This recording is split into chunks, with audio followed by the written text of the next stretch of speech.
새벽마다 다리에 쥐가 나면 무조건 종아리부터 세게 주무르고 계셨죠. 그거 당장 멈추셔야 합니다. 저는 28년간 중장년 근육과 신경 문제를 연구해온 박사 강태욱입니다. 제가 수십 년 동안 이 분야를 연구하면서 가장 안타깝게 봐온 경우가 바로 이 순간입니다. 쥐가 났다고 생각하고 세게 주무르다가 오히려 더 위험한 상황으로 이어지는 경우를 정말 많이 봐왔습니다. 특히 60대 이상의 경우 근육과 혈관이 젊을 때와 달리 자극에 훨씬 예민하게 반응합니다. 강하게 주무르는 행동이 되레 근육 손상이나 혈관 자극으로 이어질 수 있다는 사실을 모르고 계신 분들이 정말 많습니다. 밤마다 반복되는 다리 통증, 그냥 피로 때문이라고 넘기고 계시지는 않나요? 사실 많은 분들이 다리에 쥐가 나면 가장 먼저 마그네슘이 부족한가 싶어서 영양제를 찾으십니다. 물론 마그네슘이 도움이 될 때도 있습니다. 하지만 다리 쥐의 원인이 마그네슘 하나인 경우는 생각보다 많지 않습니다. 신경 문제일 수도 있고, 혈관 순환 문제일 수도 있고, 허리에서 내려오는 신경이 눌려서 생기는 경우도 있습니다. 간 기능이나 수분 부족, 심지어 수면, 자세 때문에 반복되는 경우도 있습니다.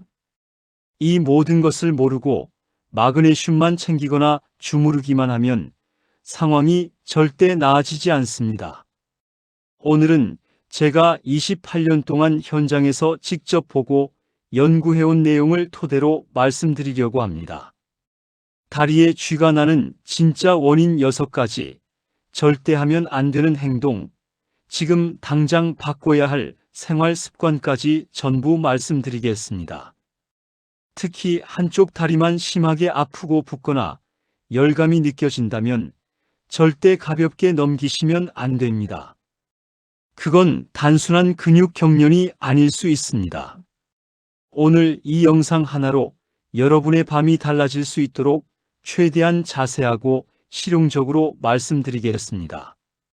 이 문제를 제가 연구하기 시작한 계기가 있습니다. 주변에서 다리 통증으로 밤마다 고생하시는 분들을 보면서 얼마나 삶의 질이 떨어지는지 직접 목격했기 때문입니다.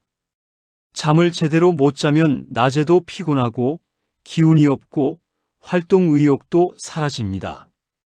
단순히 다리 문제가 아니라 전체적인 건강과 생활 전반에 영향을 미치는 겁니다. 그래서 저는 이 주제를 놓지 않고 계속 연구해 왔습니다. 오늘 이 자리에서 제가 직접 경험하고 연구해온 모든 것을 솔직하게 나눠드리겠습니다. 다리에 쥐가 나면 대부분 처음에는 대수롭지 않게 여기십니다. 그런데 반복되기 시작하면 수면의 질이 떨어지고 낮 시간에 컨디션 전체가 흔들립니다.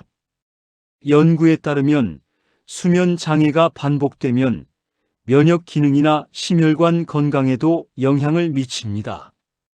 그러니까 다리 쥐 하나가 그냥 다리 문제로 끝나지 않을 수 있다는 겁니다. 이게 제가 이 문제를 가볍게 보지 말라고 강조하는 이유입니다. 또 한 가지 잘못된 대처법을 말씀드려야겠습니다. 쥐가 나면 무작정 서서 체중을 싣거나 발을 세게 구르는 분들도 계십니다. 통증이 워낙 갑작스럽고 강하다 보니 본능적으로 그렇게 하시는 거죠. 하지만 경련이 일어나고 있는 근육에 갑자기 충격을 주면 오히려 근섬유가 미세하게 손상될 수 있습니다. 올바른 대처법은 발끝을 몸쪽으로 천천히 당겨서 종아리 근육을 부드럽게 늘려주는 것입니다. 억지로 힘을 쓰지 말고 천천히 통증이 가라앉는 느낌이 들 때까지 유지해 주세요. 그렇게 하면 근육이 자연스럽게 이완되면서 경련이 풀립니다. 이 기본적인 대처법조차 모르고 계신 분들이 정말 많습니다. 오늘 영상 하나로 이런 기본부터 원인, 예방까지 한 번에 정리해 드리겠습니다. 끝까지 보시면 오늘 밤부터 바로 달라지실 수 있습니다. 28년의 연구를 통해 제가 확인한 것은 아는 것이 힘이라는 사실입니다. 정확한 정보를 가진 분들이 그렇지 않은 분들보다 훨씬 빠르게 회복하셨습니다. 오늘 이 영상이 그 정확한 정보의 시작이 되기를 바랍니다. 여러분의 편안한 밤을 위해 제가 아는 모든 것을 말씀드리겠습니다. 이 영상을 오늘 발견하신 건 정말 잘하신 겁니다. 요즘 밤에 다리 때문에 자주 깨시는 분들 계신가요? 댓글로 꼭 알려주세요. 며칠 전 상담했던 68세 이정훈님 이야기가 아직도 기억에 남습니다. 이분은 매일 새벽 2시만 되면 종아리가 뒤틀리듯 아파서 잠에서 깨셨다고 합니다. 처음에는 단순히 피곤해서 그런 줄 알고 종아리를 3개 주무르셨다고 해요. 그렇게 하면 잠깐 통증이 가라앉는 것 같아서 그게 맞는 방법인 줄 아셨다고 합니다. 밤마다 그 고통이 반복되니까 잠 자체가 두렵다고 하셨습니다. 눈을 감으면 또 그 통증이 올까봐 긴장되고 잠을 자도 자는 것 같지 않다고 하셨어요. 낮에도 피곤함이 가시질 않고 무기력함이 계속된다고 하셨습니다. 이정훈 님뿐만이 아닙니다. 제가 만나온 분들 중에 이와 비슷한 상황을 겪으신 분들이 참 많습니다. 처음에는 한 달에 한두 번이었다가 점점 잦아지는 분들, 처음에는 양쪽 다 아팠다가 나중에는 한쪽만 심해지는 분들, 나이가 들면서 갑자기 심해졌다는 분들까지 정말 다양합니다. 공통점은 처음에는 대부분 대수롭지 않게 여기셨다는 겁니다. 그리고 그 시간이 쌓이면서 점점 더 힘들어지셨다는 것도 공통점입니다. 제가 특히 기억하는 또 한 분이 계십니다.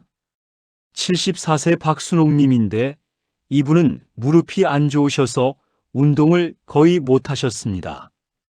그러다 보니 낮에도 주로 앉아 계시거나 누워 계시는 시간이 많으셨어요.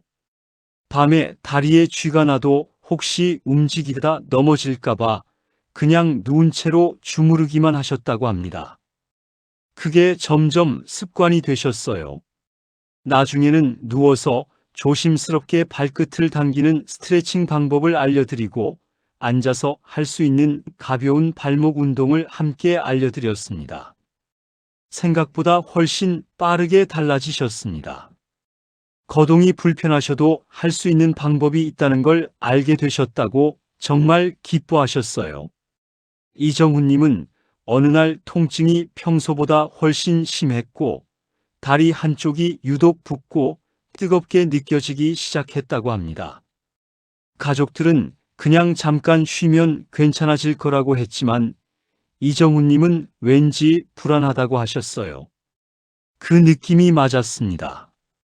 한쪽 다리만 붓고 열감이 생기는 건 단순한 근육 경련과는 다른 신호일 수 있기 때문입니다. 다행히 그분이 저를 찾아오셔서 자세히 살펴볼 수 있었습니다. 결국 작은 습관 하나를 바꾸면서 상태가 눈에 띄게 달라졌습니다. 주무르던 행동을 멈추고 스트레칭과 생활 습관을 함께 조정하기 시작했습니다. 수분 섭취도 늘리고 잠자리 자세도 바꿨습니다. 마그네슘 복용 시간도 저녁으로 조정했습니다. 그 후로는 새벽에 깨는 횟수가 크게 줄었다고 합니다. 이제는 밤에 자는 게 무섭지 않다고 아침에 개운하게 일어나는 날이 생기기 시작했다고 하셨어요. 그 말씀이 저한테는 정말 큰 보람이었습니다. 이렇게 원인을 알고 제대로 대응하면 충분히 달라질 수 있습니다. 이정훈님의 이야기를 드리는 이유가 있습니다. 원인을 정확히 알고 올바르게 대응하면 충분히 달라질 수 있다는 것을 보여드리고 싶어서입니다. 많은 분들이 비슷한 상황을 겪고 계십니다. 단순히 쥐라고 넘기다가 더 큰 신호를 놓치고 있는 경우가 정말 많습니다. 한쪽 다리만 붓거나 특정 시간대에 반복되거나 통증이 점점 심해지는 패턴이 있다면 반드시 제대로 살펴봐야 합니다. 오늘 영상이 그 시작이 되셨으면 합니다. 오늘 이 영상에서 말씀드릴 내용은 여러분의 다리 건강 관리 방식을 완전히 바꿀 수 있는 중요한 지혜입니다. 이 이야기를 끝까지 듣고 실천하셔야만 진정한 변화를 경험할 수 있습니다. 끝까지 보지 않으시면 가장 중요한 실천법을 놓치게 됩니다. 마지막에 나올 단 하나의 습관이 여러분의 밤을 완전히 바꿀 수 있거든요. 지금까지 아무리 노력하셔도 나아지지 않으셨던 분들이라면 더더욱 끝까지 보셔야 합니다. 혹시 아직 구독과 좋아요를 누르지 않으셨다면 지금 바로 눌러주세요. 이 채널은 여러분의 건강한 노년을 응원합니다. 이런 중요한 정보를 더 많은 분들이 알 수 있도록 구독과 좋아요로 응원해 주세요. 주변에 비슷한 고민을 하시는 분들이 계신다면 이 영상을 공유해 주시는 것도 큰 도움이 됩니다. 이렇게 작은 변화만으로도 이렇게 달라질 수 있습니다. 이제는 다리에 쥐가 나는 진짜 이유를 하나씩 짚어보겠습니다. 이 원인들을 제대로 이해하시면 지금 내 몸에서 무슨 일이 일어나고 있는지 스스로 파악하는 힘이 생깁니다. 근육은 신경의 명령으로 수축과 이완이 반복됩니다. 이 균형이 제대로 유지될 때 우리는 편안하게 잠을 잡니다. 그런데 이 균형이 깨지면 근육이 이완되지 못하고 계속 수축 상태로 굳어버립니다. 이것이 바로 신경 브레이크 기능 이상입니다. 자동차로 비유하면 엑셀은 밟히는데 브레이크가 제대로 작동하지 않는 상황과 같습니다. 근육을 수축시키는 자극은 계속 오는데 이완시키는 신호가 제때 오지 않는 겁니다. 이 기능이 나이가 들면서 점점 약해질 수 있습니다. 특히 스트레스를 많이 받거나 잠이 부족한 상태가 이어지면 신경 피로가 누적되면서 이 브레이크 기능이 더 빨리 약해집니다. 국립보건연구원 연구에 따르면 신경 피로와 수면 부족이 겹칠 경우 야간 근육 경련 빈도가 유의미하게 증가한다는 결과가 나와 있습니다. 70세 김영수님은 몇 달간 수면 부족이 이어지면서 밤마다 종아리 경련이 반복됐습니다.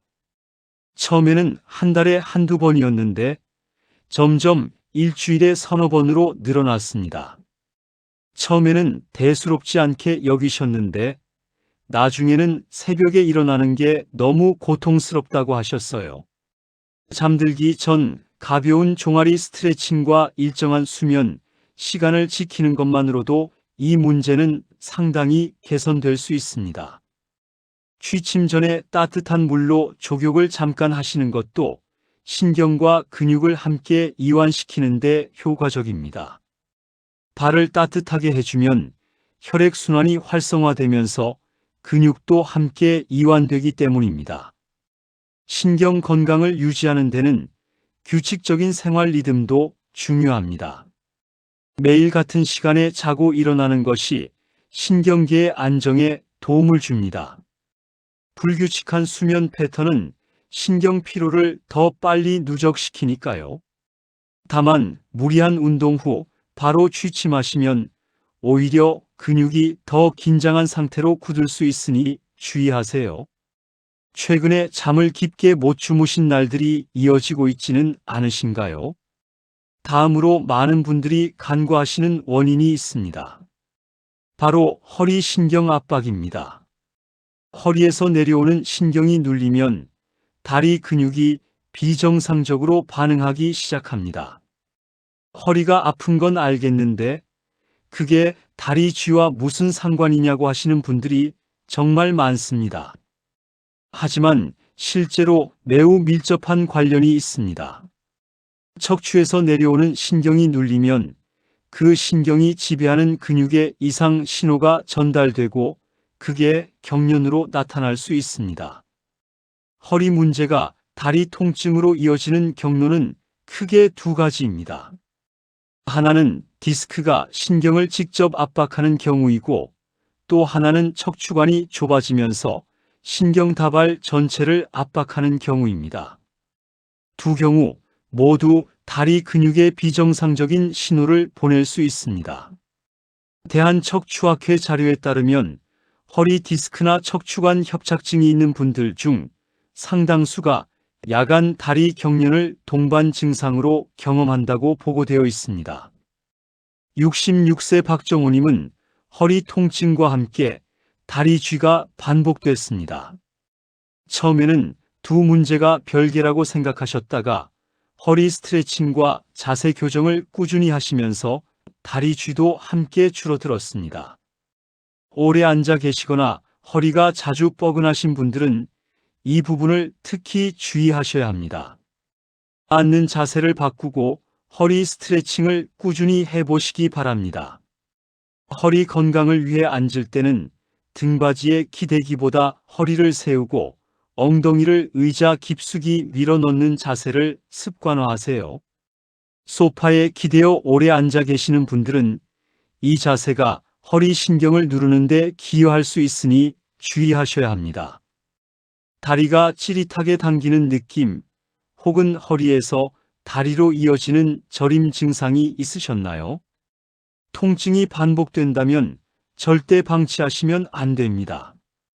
혈관 문제도 반드시 확인해야 합니다. 하지 정맥 기능이 저하되면 혈액이 다리 아래쪽으로 고이게 되고 그 결과 근육에 산소와 영양 공급이 부족해집니다. 특히 오래 서서 일하시거나 하루 종일 앉아서 생활하시는 분들에게 많이 나타납니다. 다리 근육이 충분한 산소를 공급받지 못하면 쉽게 피로해지고 경련이 일어날 가능성이 높아집니다. 유럽 혈관학회 보고에 따르면 하지 정맥 혈류 정체는 야간 근육 경련의 주요 원인 중 하나로 꼽힙니다. 종아리가 무겁고 부종이 잦은 분들이라면 이 부분을 먼저 살펴보셔야 합니다. 하지 정맥 문제는 초기에는 눈에 잘 띄지 않다가 점점 종아리 혈관이 돌출되고 다리 무거움이 심해지면서 나타나는 경우가 많습니다. 72세 이철수님은 종아리 혈관이 눈에 띄게 돌출되면서 쥐 증상이 심해졌습니다. 처음에는 그냥 핏줄이 나오는 거라고 생각하셨는데 하지 정맥 관리를 함께 시작하면서 증상이 분명히 나아지셨다고 합니다. 저녁에는 다리를 심장보다 높게 올리고 쉬는 습관을 들이시고 낮에는 가벼운 걷기를 꾸준히 하시면 혈액순환에 큰 도움이 됩니다. 앉아 계실 때도 발목 돌리기나 발가락 들기 동작을 수시로 해주시면 좋습니다. 압박 스타킹도 하지 정맥 순환 개선에 도움이 된다는 연구 결과가 있습니다. 낮에 착용하시면 다리 피로도 줄이고 저녁에 다리가 붓는 증상도 완화하는 데 효과적입니다. 하루 종일 앉아서 생활하시는 분들이라면 더욱 신경 써야 합니다. 종아리 혈관이 튀어나온 적 있으신가요? 간 기능도 다리 쥐와 무관하지 않습니다. 많은 분들이 의외라고 하십니다. 간은 우리 몸의 해독 기관입니다. 이 기능이 저하되면 혈액 내 독소 수치가 높아지고 이것이 근육과 신경에 직접적인 영향을 미칩니다. 또한 간은 혈당 조절과 단백질 합성에도 관여하는데 이 기능이 약해지면 근육이 영양을 제대로 공급받지 못하게 됩니다.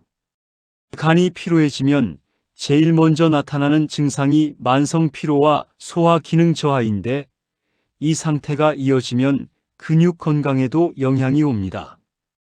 국내 간 연구 자료에서도 만성 피로와 근육 경련 사이의 상관관계가 확인된 바 있습니다.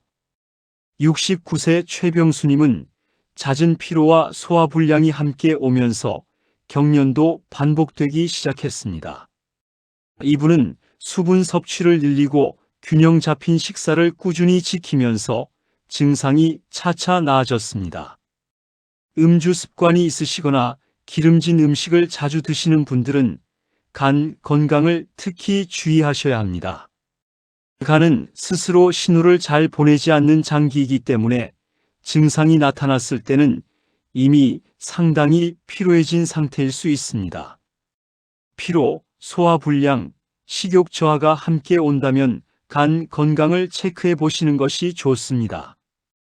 요즘 쉽게 피곤하고 소화가 잘 안 되신다면 간 건강도 함께 살펴보시는 게 좋습니다. 지속적인 피로는 절대 그냥 넘기지 마세요.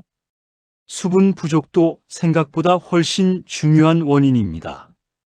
근육의 70% 이상은 수분으로 이루어져 있습니다. 수분이 부족하면 근육 내 전해질 균형이 깨지고 수축과 이완을 조절하는 기능이 떨어집니다. 그 결과 근육이 더 쉽게 경직되고 경련을 일으킵니다. 탈수 상태에서 근육 경련 위험이 크게 증가한다는 것은 많은 연구에서 공통적으로 확인된 사실입니다. 특히 나이가 들면 갈증을 느끼는 감각 자체가 둔해지기 때문에 목이 마르지 않아도 이미 탈수 상태일 수 있습니다. 이 점을 꼭 기억하셔야 합니다. 또한 여름철 땀을 많이 흘리거나 이뇨작용이 있는 약을 드시는 분들은 더 주의하셔야 합니다. 전해질이 함께 빠져나가기 때문에 물만 마신다고 해결되지 않을 수 있고, 이럴 때는 미네랄이 풍부한 음식도 함께 챙겨 드시는 것이 좋습니다.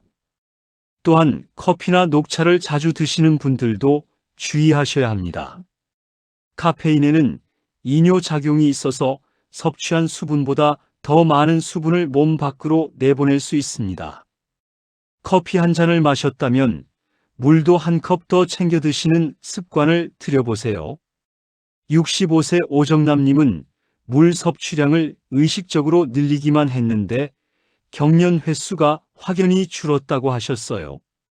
별다른 치료 없이 하루 물 마시는 습관 하나를 바꾼 것만으로 이렇게 달라졌습니다. 수분이 이렇게 중요한 역할을 한다는 걸 많은 분들이 놓치고 계십니다. 하루에 1.5리터에서 2리터 정도를 나눠서 마시는 것이 좋습니다. 한꺼번에 많이 마시는 것보다 조금씩 자주 마시는 것이 훨씬 효과적입니다. 하루에 물을 얼마나 드시고 계신가요? 마지막으로 잘못된 수면 자세입니다. 이건 의외로 많은 분들이 놓치시는 부분입니다. 발이 아래로 꺾인 상태가 수면 중에 오래 유지되면 종아리 근육이 계속 수축된 상태로 있게 됩니다. 이완되지 못한 상태가 시간이 쌓이다 보면 조금만 자극이 와도 바로 경련이 시작됩니다. 수면 자세와 야간 근육 긴장의 연관성은 여러 수면 연구에서 보고된 바 있습니다. 특히 이불이 발을 누르는 구조라면 더욱 주의가 필요합니다. 발등 위로 이불이 무겁게 덮이면 발이 아래로 눌리는 자세가 되어 종아리가 밤새 긴장합니다. 반대로 발목 아래에 얇은 쿠션을 받쳐서 발이 약간 위로 들린 자세를 만들어주면 종아리 근육이 자연스럽게 이완됩니다. 67세 한민수님은 발목 아래 얇은 쿠션 하나를 받치기 시작한 후 증상이 눈에 띄게 줄었습니다. 특별한 비용도 들지 않고 바로 실천할 수 있는 방법입니다. 너무 높은 베개나 두꺼운 쿠션은 오히려 역효과가 날 수 있으니 적당한 높이로 시작해 보세요. 옆으로 주무시는 분들의 경우에는 무릎 사이에 쿠션을 끼워주시면 골반과 허리의 정렬이 맞춰지고 다리 근육의 긴장도 함께 줄어듭니다. 수면 자세 하나를 바꾸는 것이 이렇게 큰 차이를 만들 수 있습니다. 자는 동안 발이 꺾여 있는 느낌을 받으신 적 있으신가요? 이렇게 원인을 정확히 알아야 해결이 가능합니다. 원인도 모르고 무작정 주무르거나 마그네슘 영양제만 찾는다면 반복될 수밖에 없습니다. 원인에 맞는 대응이 진짜 해결입니다. 여기서 한 가지 더 말씀드리고 싶은 것이 있습니다. 오늘 소개해드린 6가지 원인은 독립적으로 작용하기도 하지만 두세 가지가 동시에 겹치는 경우도 많습니다. 예를 들어 허리 신경 압박과 수분 부족이 함께 있거나 간 기능 저하와 수면 자세 문제가 동시에 작용하는 경우가 있습니다. 그래서 내 상황을 살펴볼 때 한 가지만 체크하지 마시고 오늘 소개해드린 6가지를 하나씩 전부 점검해 보시기 바랍니다. 그리고 쥐가 났을 때 즉각적인 대처법도 알아두셔야 합니다. 경련이 시작되면 절대 세게 주무르지 마세요. 그 대신 누운 상태에서 발끝을 몸쪽으로 천천히 당겨주세요. 이 자세를 15초에서 30초 정도 유지하면 근육이 자연스럽게 늘어나면서 경련이 풀립니다. 통증이 가라앉은 후에는 따뜻한 수건으로 종아리를 부드럽게 감싸주시면 혈류가 다시 활성화됩니다. 이 간단한 방법 하나만 알아두셔도 새벽에 깨는 공포가 훨씬 줄어들 수 있습니다. 오늘 말씀드린 6가지 원인을 다시 한번 마음속으로 되새겨 보세요. 신경 브레이크 기능 이상, 허리 신경 압박, 하지 정맥 기능 저하, 간 기능 저하, 수분 부족, 수면 자세 문제. 이 중에 나에게 해당하는 것이 무엇인지 오늘 꼭 확인해 보시기 바랍니다. 오늘 말씀드린 내용을 가족들과 함께 공유하셔서 주변에 비슷한 고민을 가진 분들에게도 도움이 되면 좋겠습니다. 아는 것이 힘입니다. 정확한 정보가 있어야 올바른 대응을 할 수 있습니다. 그렇다면 이제 가장 중요한 대처 방법을 하나씩 알려드리겠습니다. 물을 자주 규칙적으로 마시는 것이 가장 기본입니다. 물은 근육 탄력을 유지하는 핵심 요소입니다. 근육이 충분히 수분을 머금고 있어야 경련이 잘 일어나지 않습니다. 앞서 말씀드렸듯이 나이가 들면 갈증 신호가 둔해집니다. 목이 마르다고 느낄 때는 이미 어느 정도 탈수 상태일 수 있습니다. 그래서 의식적으로 마시는 습관이 중요합니다. 냉장고에도 두고 책상에도 두고 텔레비전 옆에도 두세요. 눈에 보이는 곳 곳곳에 물을 놓아두면 자연스럽게 자주 마실 수 있습니다. 취침 전에 물을 한 컵 드시는 것도 도움이 됩니다. 물론 너무 많이 드시면 밤에 화장실을 자주 가게 되니 반 컵 정도의 적당한 양을 드시면 됩니다. 아침에 일어나자마자 물 한 컵을 마시는 것도 좋습니다. 밤사이 호흡과 땀으로 수분이 빠져나간 상태이기 때문에 아침 공복 수분 보충은 근육 건강뿐 아니라 전반적인 신진대사 활성화에도 도움이 됩니다. 하루 수분 목표를 아침에 한번 정해두고 실천하는 것이 가장 효과적입니다. 하루 물을 제대로 챙겨 드시고 계신가요? 뒤꿈치 들기 운동은 종아리 혈액순환을 직접적으로 도와주는 동작입니다. 종아리 근육은 제2의 심장이라고 불릴 만큼 혈액을 위쪽으로 올려보내는 중요한 역할을 합니다. 이 펌프 기능이 약해지면 혈액이 아래로 고이고 근육 경련이 잦아집니다. 뒤꿈치 들기는 특별한 공간이나 도구가 전혀 필요 없습니다. 앉아서도 충분히 할 수 있습니다. 의자에 앉은 상태에서 발 뒤꿈치를 천천히 들어 올렸다가 내리는 동작을 하루에 10회씩 두세 번 반복해 보세요. 텔레비전을 보면서도 할 수 있고 식사 후 자리에 앉아서도 할 수 있습니다. 무리하지 않아도 됩니다. 꾸준히 하시는 게 핵심입니다. 서 있는 상태에서 하시면 효과가 더 크지만 무릎이나 발목에 불편함이 있으시다면 앉아서 하시는 것으로 충분합니다. 하루 앉아 있는 시간이 많으신 분일수록 이 동작이 더욱 중요합니다. 앉아있는 시간이 길지 않으신가요? 점심 식사 후 가벼운 걷기를 습관으로 만들어 보세요. 식사 후 바로 앉아 계시면 소화도 안 될 뿐더러 하지 혈액순환에도 좋지 않습니다. 식사 후에 혈액이 소화기관으로 집중되는 시간인데 이때 다리 근육도 조금씩 움직여주면 혈류가 더 원활하게 유지됩니다. 15분에서 20분 정도 가볍게 걷는 것만으로도 종아리 근육이 활성화되고 혈류가 개선됩니다. 빠르게 걸으실 필요가 없습니다. 오히려 과도하게 빠른 보행은 피로를 누적시킬 수 있으니 느긋하게 산책하듯 걸어보세요. 가능하다면 햇빛을 받으면서 걸으시면 비타민 D 합성에도 도움이 되고 기분 전환에도 좋습니다. 비타민 D는 근육과 신경 건강에도 중요한 역할을 하니까요. 점심 식사 후 바로 앉아 계시는 경우가 많으신가요? 마그네슘을 드신다면 복용 시간을 조정해 보세요. 마그네슘은 근육 이완에 관여하는 미네랄입니다. 칼슘이 근육을 수축시키는 역할을 한다면 마그네슘은 반대로 근육을 이완시키는 데 필요합니다. 이 두 가지의 균형이 맞아야 근육이 제대로 수축하고 이완됩니다. 많은 분들이 아침에 영양제를 챙겨 드시는데 마그네슘만큼은 저녁 식사 후나 잠들기 1시간에서 2시간 전에 드시는 것이 훨씬 효과적입니다. 체내에 흡수되는 시간을 고려하면 밤사이 근육 이완을 돕는 시간대에 마그네슘이 혈중에 충분히 있어야 하기 때문입니다. 마그네슘은 공복보다 식사 후에 드시는 것이 위장 자극을 줄이고 흡수율도 높입니다. 영양제를 드시고 계신다면 복용 시간을 한번 점검해 보세요. 비타민 B군도 함께 챙기시면 큰 도움이 됩니다.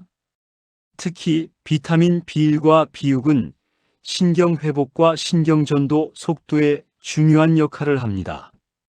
신경 기능이 약해지면 근육에 잘못된 신호가 전달되면서 경련이 일어날 수 있습니다. 신경 건강을 유지하는 것이 근육 경련 예방의 핵심 중 하나입니다. 비타민 B군은 수용성 비타민이라 체내에 저장되지 않고 매일 보충해줘야 합니다. 아침 식사와 함께 드시는 것이 흡수율이 좋습니다. 다만 과다 복용은 오히려 신경에 부담을 줄 수 있으니 적정량을 지키는 것이 중요합니다. 피로가 오래 지속되신다면 비타민 B군 보충을 한번 고려해 보세요. 잠자리 환경도 한번 점검해 보시기 바랍니다. 수면 중에 체온이 떨어지면 근육이 더 쉽게 경직됩니다. 특히 발과 종아리가 차가워지면 혈류가 줄어들면서 경련이 유발되기 쉽습니다. 에어컨이나 선풍기 바람이 다리에 직접 닿지 않도록 위치를 조정하시거나 얇은 양말을 신고 주무시거나 다리 부분에 담요를 한 겹 더 덮는 것만으로도 도움이 됩니다. 또한 이불이 발 위를 무겁게 누르지 않도록 이불 끝을 살짝 느슨하게 해주시는 것도 중요합니다. 발등이 눌리면 종아리가 밤새 긴장 상태를 유지하게 되거든요. 계절에 따라 잠자리 환경이 달라지니 봄, 가을에도 다리 보온에 신경 쓰시기 바랍니다. 잠들기 전 발목 돌리기와 발가락 스트레칭을 꼭 해보세요. 이건 누워서 할 수 있는 가장 간단하고 효과적인 방법 중 하나입니다. 누운 상태에서 발목을 천천히 시계 방향으로 돌리고 반시계 방향으로도 돌려주세요. 그 다음 발가락을 위로 쭉 펴는 동작을 천천히 반복하면 종아리 근육이 부드럽게 이완됩니다. 이 동작은 단 2분에서 3분이면 충분합니다. 잠들기 전 습관으로 만들어 두시면 밤사이 근육이 훨씬 편안하게 유지됩니다. 거창하게 시작하지 않으셔도 됩니다. 오늘 밤부터 바로 시작해 보세요. 식단에서도 도움을 받을 수 있습니다. 칼륨이 풍부한 바나나, 고구마, 시금치 같은 식품은 근육 경련 예방에 도움이 됩니다. 칼륨은 마그네슘과 함께 근육의 전기적 신호 조절에 관여하기 때문입니다. 너무 짜게 드시거나 가공식품을 자주 드시는 식습관은 이 균형을 깨뜨릴 수 있으니 주의하세요. 균형 잡힌 식단이 근육 건강의 기본입니다. 단백질 섭취도 중요합니다. 근육은 단백질로 이루어져 있기 때문에 매 끼니 적당한 단백질을 챙겨 드시는 것이 좋습니다. 두부, 생선, 달걀, 콩류 등 소화하기 좋은 단백질 식품을 꾸준히 드세요. 특히 저녁 식사에 단백질을 포함시키면 밤사이 근육 회복에 도움이 됩니다. 칼슘도 빠뜨리시면 안 됩니다. 칼슘이 부족하면 근육 수축이 원활하지 않게 되고 이것도 경련의 원인이 될 수 있습니다. 우유, 요거트, 멸치, 두부 등 칼슘이 풍부한 식품을 균형 있게 드시기 바랍니다. 혈액순환을 돕는 반신욕이나 족욕도 강력히 추천합니다. 잠들기 한두 시간 전에 따뜻한 물에 발을 10분에서 15분 정도 담가두면 종아리 근육이 이완되고 혈류가 활성화됩니다. 이 습관 하나만으로도 야간 경련 빈도가 크게 줄었다는 분들이 정말 많습니다. 물 온도는 너무 뜨겁지 않게 40도에서 42도 정도가 적당합니다. 너무 뜨거우면 오히려 혈관에 부담이 될 수 있으니 주의하세요. 여기에 소금을 약간 풀어주시면 혈액순환 효과가 더 좋아집니다.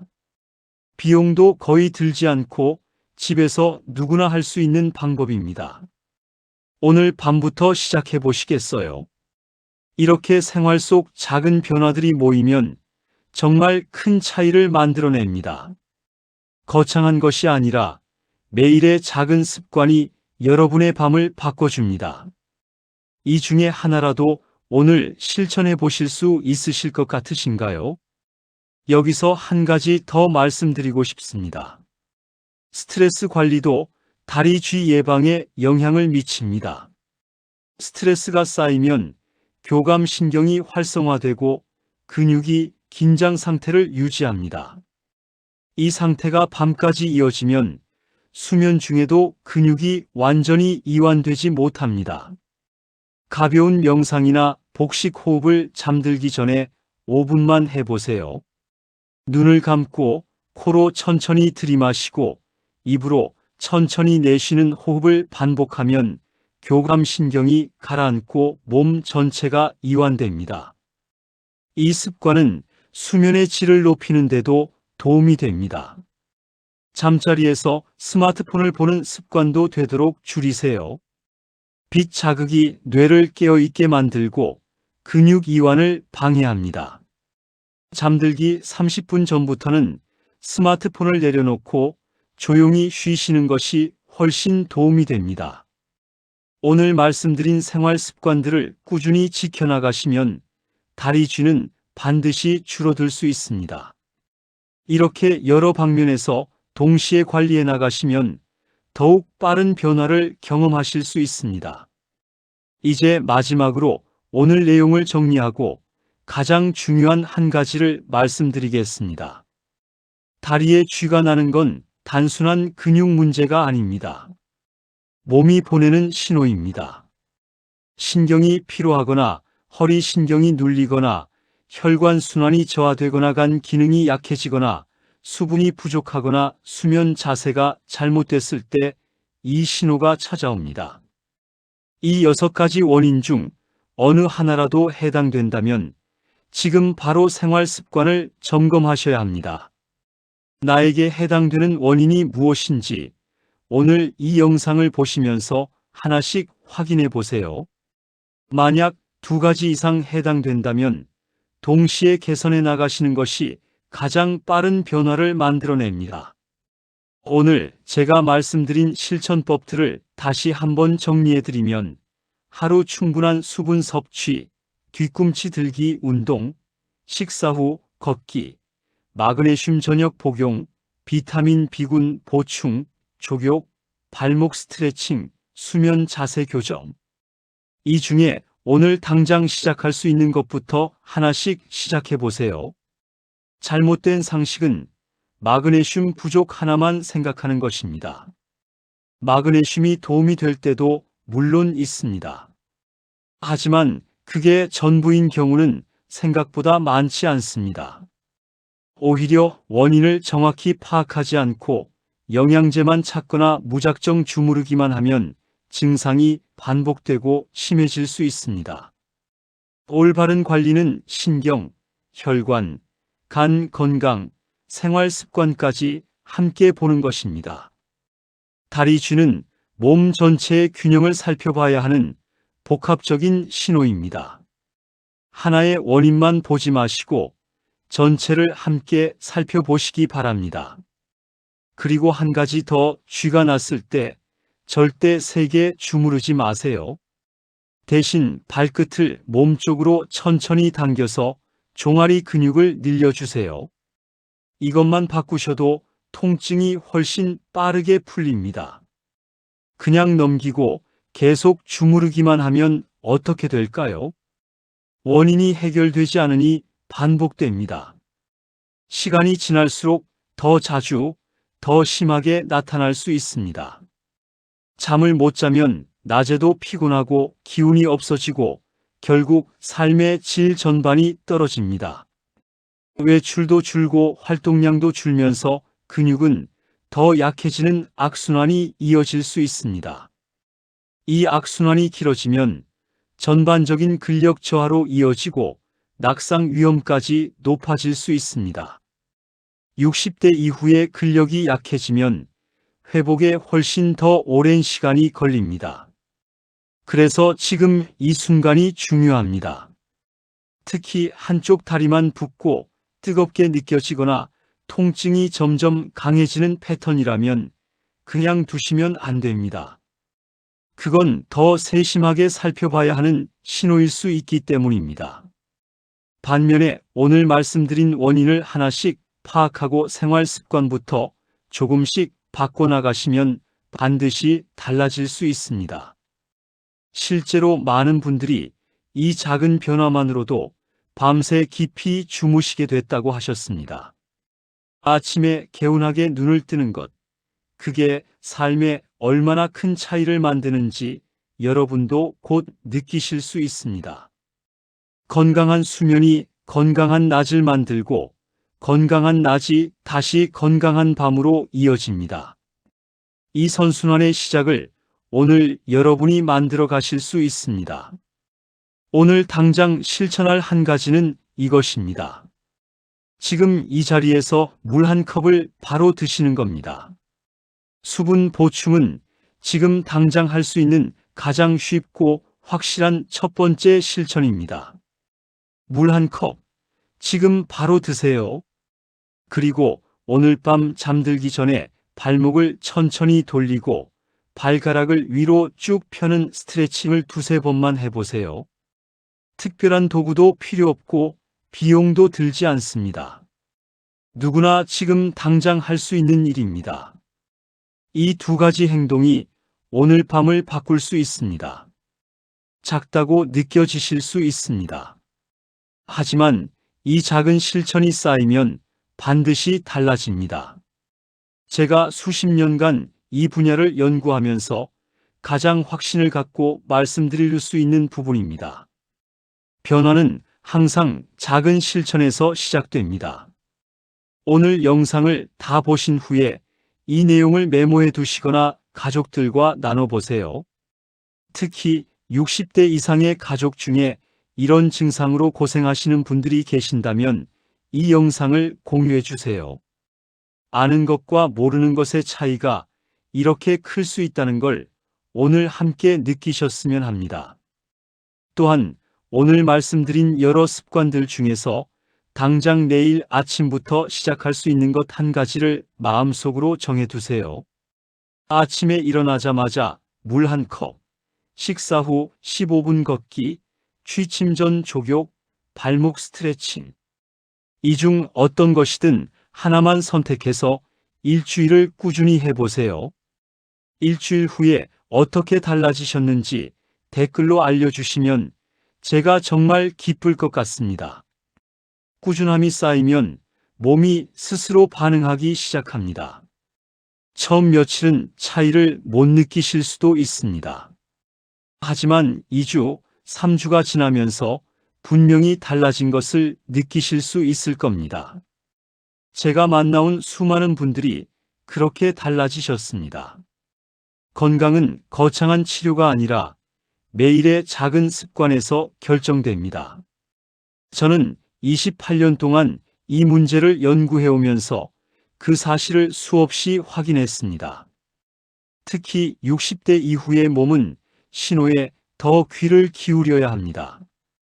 몸이 보내는 작은 신호를 무시하지 마시고 오늘부터 하나씩 바꿔나가시기 바랍니다. 오늘 이 영상이 여러분의 밤을 바꾸는 작은 시작이 되기를 진심으로 바랍니다. 여러분의 건강한 노년을 위해 제가 계속 곁에서 응원하겠습니다. 오늘 이야기해드린 내용 중에 아직 실천하지 못하고 계신 부분이 있다면 내일부터가 아니라 오늘 당장 하나라도 시작해보세요. 시작이 반입니다. 건강한 노년은 어느 날 갑자기 찾아오는 것이 아니라 오늘 이 순간의 작은 선택이 쌓여서 만들어집니다.